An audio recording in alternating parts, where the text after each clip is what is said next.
Olá, então agora nós vamos fazer o trabalho definitivamente ligado à Sinfonia número 1 de Beethoven, a Sinfonia Opus 21, número 1 em Dó maior, reduzindo. Vamos trabalhar agora com o processo de redução. No vídeo anterior, que eu falei a respeito das nossas normas, ou enfim, daquilo que a gente usa como metodologia para redução, e que deve ser um norte para que a gente possa trabalhar, eu já falei sobre o orgânico, sobre a orquestração, sobre a maneira de trabalhar com as transposições, sobre os limites da orquestra, lembram? O limite superior e o limite inferior. A ideia principal que redução não é transcrição, portanto eu tenho que ter um mínimo de informações para que essas informações, passando pela minha mão, me façam ter a possibilidade de conhecer a partitura profundamente. Veja bem, a redução não é um método de síntese que simplesmente elimina coisas, não. Ela dá a possibilidade de você estudar com um mínimo de informações o máximo que é a partitura. Né? É evidente que quem for regente, ou musicólogo que vai fazer análise, ou enfim, qualquer outra atividade que use a partitura, você tem que conhecer profundamente tudo o que acontece lá. Mas acontecendo tudo lá, você tem a possibilidade de manusear aqui com a informação fundamental para que você não se perca no tudo que você vai ler lá. Então eu tenho dois caminhos, o caminho da leitura e conhecimento e da execução mínima para que essa leitura seja eficiente. Ok? Então vamos começar aqui com o adágio. Os primeiros 5 compassos do adágio, vocês veem que, segundo a nossa ideia de linha que conduz, baixo que faz a forma, a harmonia superior, aqui eu tenho, olhando para a partitura, nos primeiros 5 compassos, eu evidentemente vejo que eu não tenho uma condução melódica até o 5º compasso. Né? Aliás, mentira, estou falando mentira. Até o 4º compasso, o que eu tenho é uma condução pelas notas agudas dos acordes. Então eu tenho uma condução de acordes do jeito que eu faço no piano, do jeito que eu faço nos exercícios.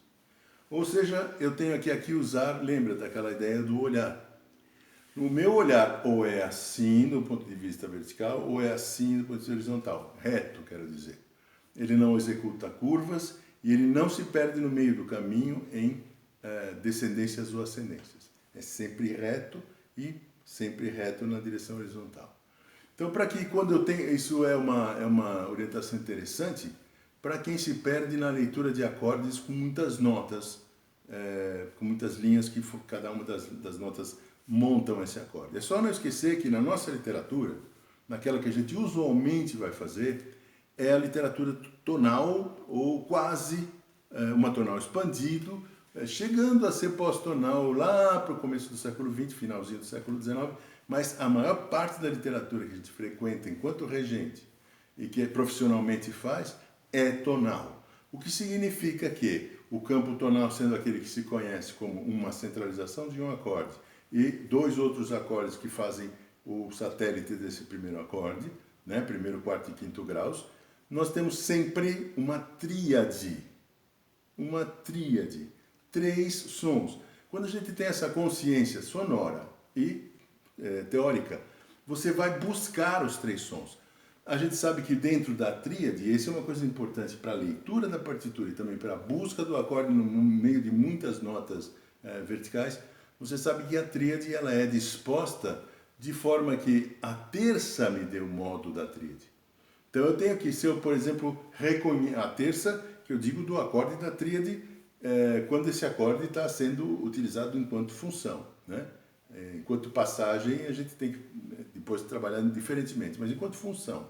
Por exemplo, no caso do Beethoven aqui, é evidente que a nota Dó, que está no contrabaixo, e no violoncelo, supõe que eu tenha, como ele propõe que a sinfonia seja em Dó maior, supõe que eu tenha um acorde de Dó maior.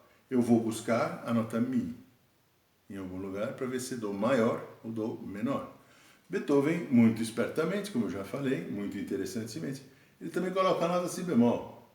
E faz com que a gente tenha uma espécie de deslocamento do eixo de Dó maior para um acorde de dominante. Tá? E o mais interessante, o Si bemol está na parte aguda, com mais efetividade, Porque entre sopros e metais eu tenho notas mais longas do que as cordas que estão em pizzicato, que também tem o si bemol. Mas o si bemol dos metais e dos sopros são mais importantes para definir. Tá? Então agora, já que eu falei disso, vou falar de duas coisas que são sempre importantes lembrar quando se faz uma redução. Aquela ideia da linha, do baixo, da harmonia, da interferência, que eu já falei para vocês, deve ser seguida pela seguinte ideia de leitura. A primeira, eu tenho que ler a partitura conforme aquilo que está escrito do ponto de vista da fraseologia, ou no caso dos instrumentos, da maneira como essa escrita me transforma esse instrumento em execução, né? No caso das cordas, o legato que dá o movimento da corda, ou o legato do sopro que dá o movimento de um sopro só até a próxima nota, e também da dinâmica. Então, imediatamente a primeira leitura, que eu leio as notas, eu vejo através da linha os acordes, eu leio o baixo, eu percebo quem é a linha, ponho a linha para a mão direita, o baixo para a mão esquerda, toco a harmonia onde eu posso. Eu tenho também que saber que eu faço imediatamente a fraseologia, ou seja, todas aquelas marcações de instrumentos e também de frases, e a dinâmica. A fraseologia envolve o legato, o staccato, o não legato, e envolve também a arcada e o sopro. Fundamentalmente isso, ok? Alguns efeitos de orquestra, como imediatamente nessa sinfonia ele nos pede, ou seja, pizzicato das cordas, devem ser respeitados. Quando eu vejo pizzi escrito, eu não vou tocar isso assim. Tá? Por que eu não vou fazer isso? Porque principalmente quando eu estou fazendo uma leitura de uma peça, para entender as ideias, eu tenho que, já está marcado, eu tenho que respeitar as ideias. Então, os sopros é que estão sustentando o som, os pizzicati não. É basicamente isso. É simples assim, mas deve ser feito. Não deve ser esquecido, isso que eu quero dizer. Né? Muito bem, então aqui primeiro compasso, segundo compasso, terceiro compasso. A gente vai lá para cima, começando a leitura. A gente vai lá para cima, flautas. As flautas têm um mi agudo e ninguém supera aquele mi agudo.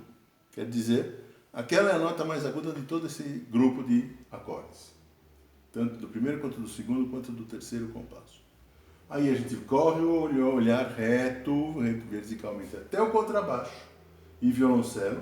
E a gente percebe que a escrita do violoncelo e a escrita do contrabaixo estão na mesma região, mas como se sabe, o contrabaixo executa a oitava, soa a oitava abaixo. Neste caso desses acordes, a gente pode utilizar o contrabaixo como limite inferior. Então o limite inferior é o contrabaixo. E veja que, por exemplo, as trompas não estão no limite inferior e nem os fagotes. O segundo fagote é a mesma nota do contrabaixo. Tá? Então, olhando assim de frente, eu percebo o acorde de Dó maior com sétima, que resolve no acorde de Fá, pelo agudo e pelo grave. Só isso, duas flautas, pizzi, pizzi. Eu tenho aqui uma redução. Isso é suficiente para me manter a ideia de que eu estou reduzindo tudo que está tocando ali. Todo o resto que está além daquilo que eu toquei está elaborando uma orquestração, um timbre, uma diferenciação sonora, mas a principal coisa, o cerne disso é esse acorde de sétima, com esse baixo, e esta fraseologia. Acento, diminuição, pizzi, pizzi. Aí vocês vão me dizer, mas presta atenção aí que o fagote também segura a nota, né? O fagote segura as notas agudas. Então eu não posso fazer assim? Pode. Não é que não pode. A partir de agora a gente vai sempre dizer assim, bom, existe uma escolha sempre para você fazer as coisas. Mas o que é mais adequado em termos de redução para que eu possa entender o que eu estou lendo ali? O pizzicato é importante que apareça. Como eu não tenho mais mão para fazer isto, ó, não vale a pena, não tem sentido nenhum, eu transfiro o pizzicato para a mão esquerda, baixos, violas, para que eu tenha a sensação orquestral de que os sopros mantêm os sons e as cordas fazem os pizzicatos. Percebe? Então, essas escolhas da redução são importantes porque elas estão diretamente ligadas ao pensamento estrutural da peça e não exatamente tocar tudo o que está escrito. A música não funciona só por aquilo que está escrito. Como a gente sabe, virou um velho chavão, a música é um mapa, é um guia, é alguma coisa que está ali para que você interprete, entenda, faça. Então, uma das coisas importantes da escrita da música é que eu tenho que decodificar essa escrita. E, nesse caso, eu estou fazendo isso. Muito bem, três compassos têm o mesmo sistema de acordes, que é a coisa mais comum da harmonia tradicional, que o Beethoven provavelmente usou como ironia, né?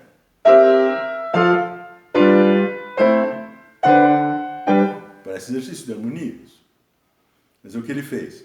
Ele não definiu a tonalidade assim que começou a peça, como quase todas as peças no período em que esta peça foi escrita, final do século XVIII, fazia para que as pessoas entendessem o centro tonal que fazia parte da linguagem da música.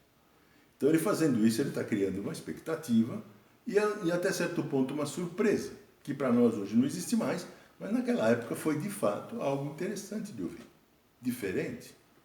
Ok? Muito bem, então nós temos aqui primeiro compasso, segundo compasso, terceiro compasso,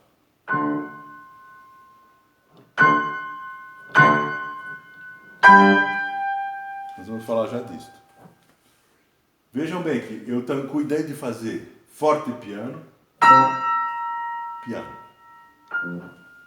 forte piano, piano,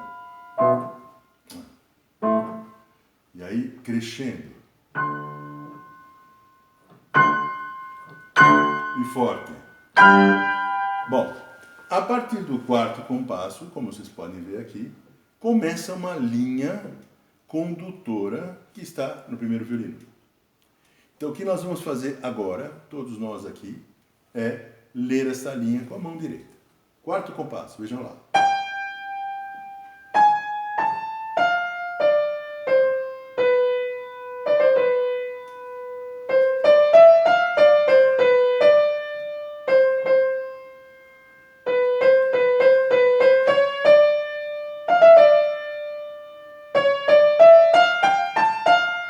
Até aqui. Percebam novamente que eu estou lendo só o primeiro violino, linha condutora com a mão direita, executando a fraseologia, que nesse caso também se traduz por arcada do violino. Veja. Um arco. Outro arco. Outro arco. Outro. Outro arco. Troca o arco. Arco. Arco, arco, outro. Como é que a gente faz isso?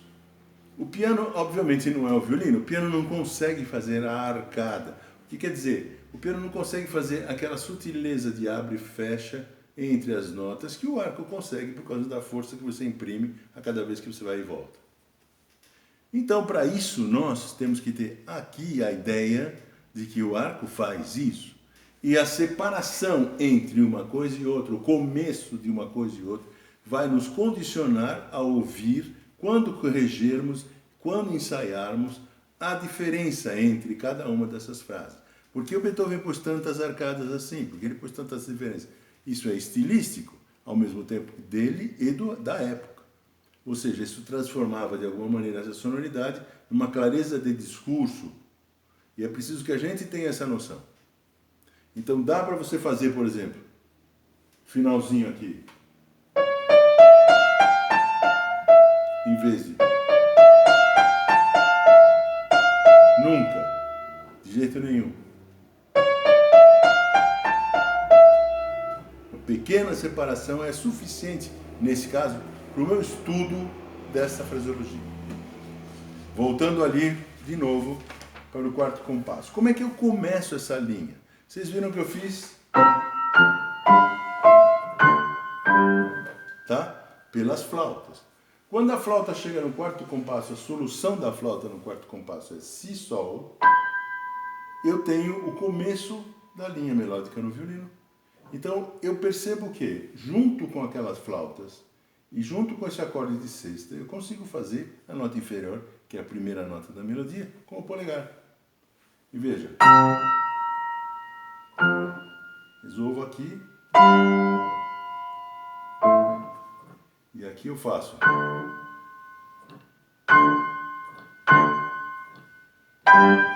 Separo a sexta e já estou no polegar no começo da melodia. E aí já vai. Separa.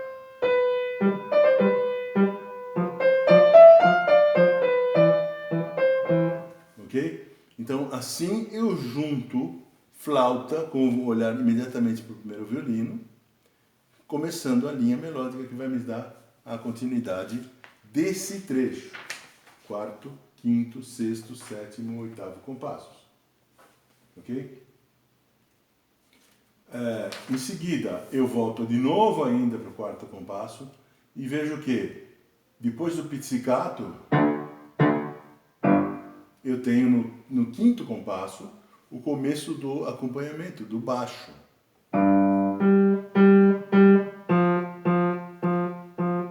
Violoncelo e contrabaixo. Eu não preciso fazer isso, porque isso aqui vai soar na orquestra.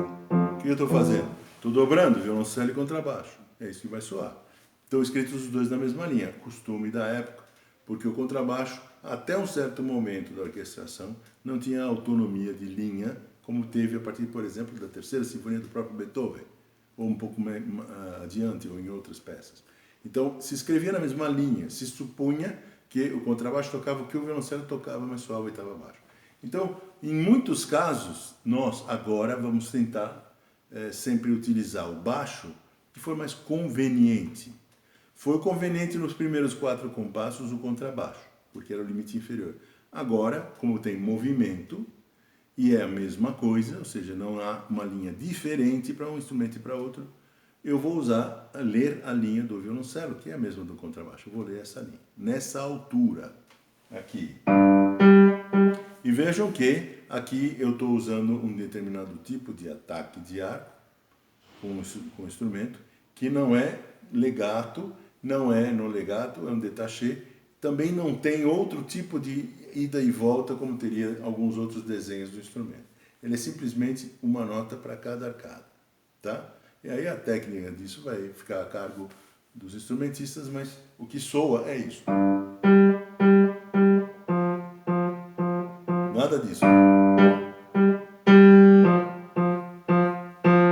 Que é muito comum entre pianistas, que são aquelas coisas que nascem no asfalto, como vocês já sabem há muito tempo. Tá? Tomar cuidado com essas coisas.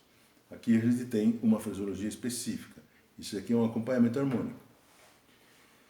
Bom, para reduzir as coisas, que é próprio do que a gente está dizendo, com a linha do violino, com a linha do contrabaixo, de novo, eu digo para vocês, isto já é uma redução, veja.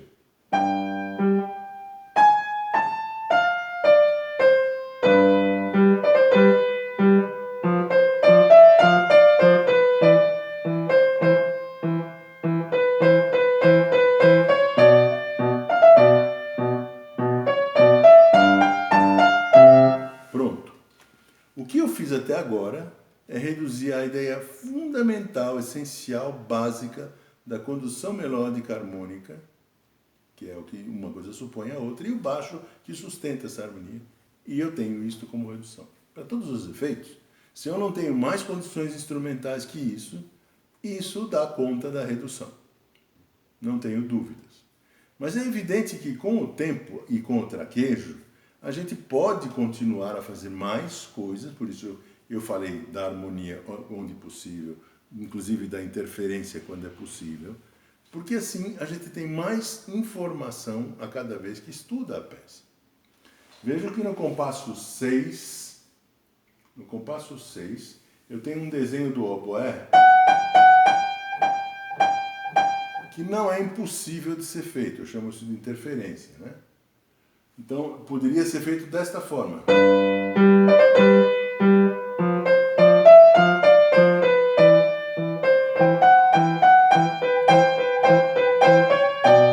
É possível. É possível porque você tem, nessa região da mão, nesta região, do terceiro ao quinto dedo, a possibilidade de tocar tanto o oboé quanto a melodia. Ok? Essa interferência, sendo possível, ela é desejável. Se você conseguir fazer, é bom que faça. Tá? Se isso for muito difícil, faça muito devagar, faça com todo cuidado, mas faça. Porque isso é uma coisa que se percebe que estruturalmente é pertinente à ideia que o Beethoven está propondo. Tá? Eu, francamente, acho que não é necessário o primeiro sol do oboé, ou seja, do compasso 5. Por duas razões. Primeiro, porque começar a sustentar complica um pouco o dedilhado dessa melodia. Segundo, que a sustentação de uma nota muito grande num adágio, no piano, acaba sendo difícil, ela desaparece.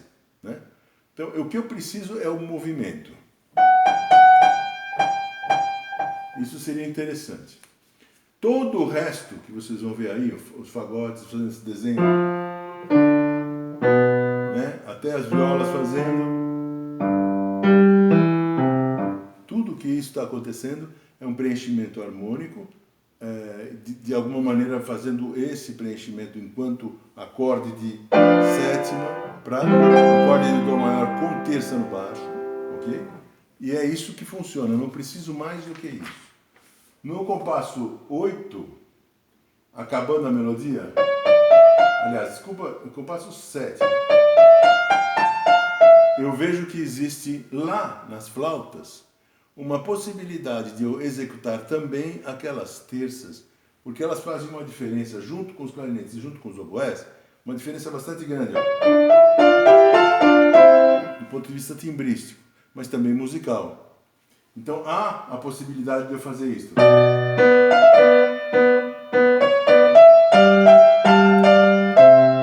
Tá? Usar essas terças, como é um adágio, é possível tocar as terças sequencialmente, para que eu atinja, né, aquela região novamente de acordes parecido com o início. Né? No compasso 10, eu tenho acordes alternados. Dó maior com terça, quarto grau com sexta. Tá? Percebam bem o seguinte, o acorde que está escrito aí, de um modo geral, é um acorde de Ré menor com o Fá no baixo. O segundo grau, ele pode ser considerado um segundo grau. Existe toda uma polêmica sobre isso, harmônica, desenvolvida por vários teóricos, mas a coisa resultante final, mais simples, é que um costume que vem desde o barroco de usar o segundo grau como quarto grau, ou seja, com funcionalidade de quarto grau, era absolutamente comum. Especialmente quando acontecia na passagem, ou seja, caminhar para o primeiro grau com quarto e sexta, aliás, para o quinto grau, né? Com quarto e sexta que vai para a quinta e terça. Né? Fazer uma puxadura dupla, que é o que ele faz.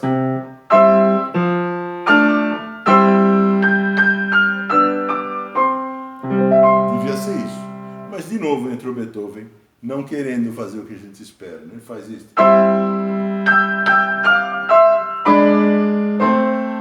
Ele usa o caminho para sexta, para o sexto grau. Tá? Usando inclusive a terça do acorde de Mi maior no baixo, na passagem. Né? Efetivamente, o que eu tenho aqui são acordes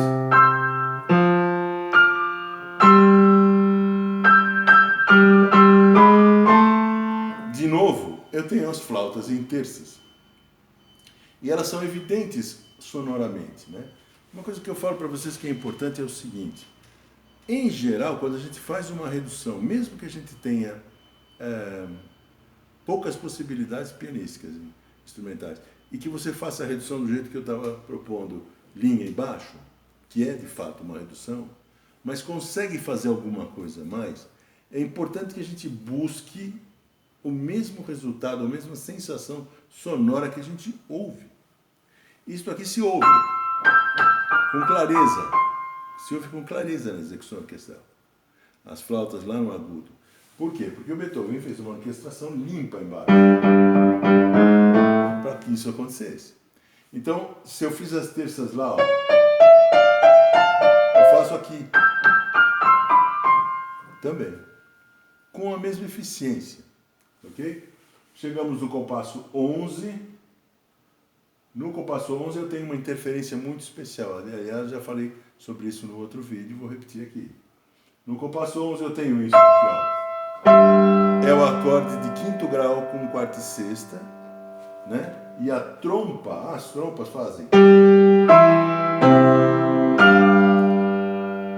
Essas trompas, com ou sem oitavas, dependendo da sua condição pianística, devem ser feitas, embora elas sejam, nesse caso, não condutoras. Elas funcionam como condutoras, mas elas não são, claro, elas são harmônicas, e, portanto, elas poderiam ser consideradas interferências. Mas o importante é que essas trompas são absolutamente estruturais, elas precisam acontecer.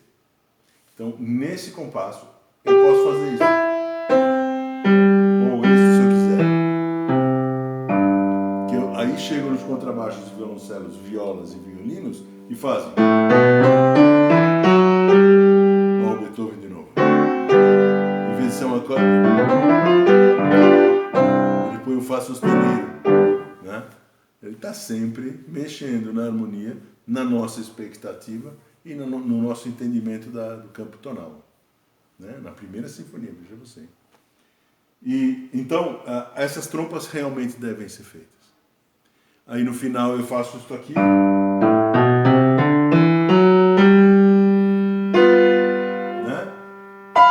Eu posso usar simplesmente as flautas. Ó.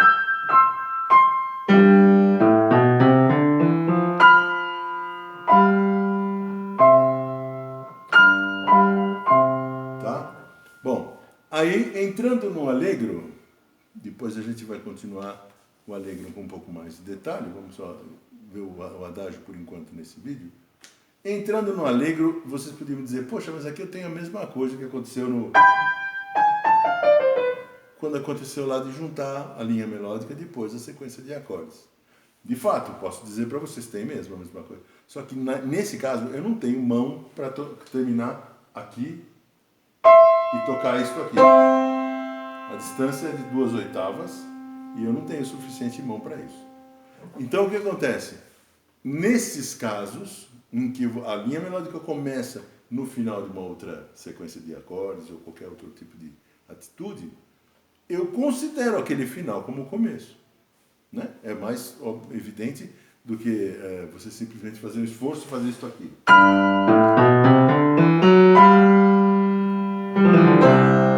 Não terminar lá. Porque se ouve isso. Se ouve isso. Tá? Então, de novo eu digo para vocês, a gente vai cada vez mais fazendo escolhas. E essas escolhas vão estar ligadas à nossa leitura, nosso entendimento do que está escrito. Tá? Eu acho preferível nesse caso que você termine as flautas com a sexta e venha com a mão para baixo e comece a linha melódica, que é o tema da sinfonia.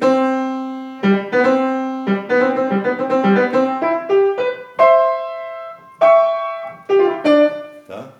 E aí nós vamos tratar do Allegro, do tema da sinfonia e dos problemas que ele tem, até o compasso 50, letra A, 53, letra A, na próxima vez.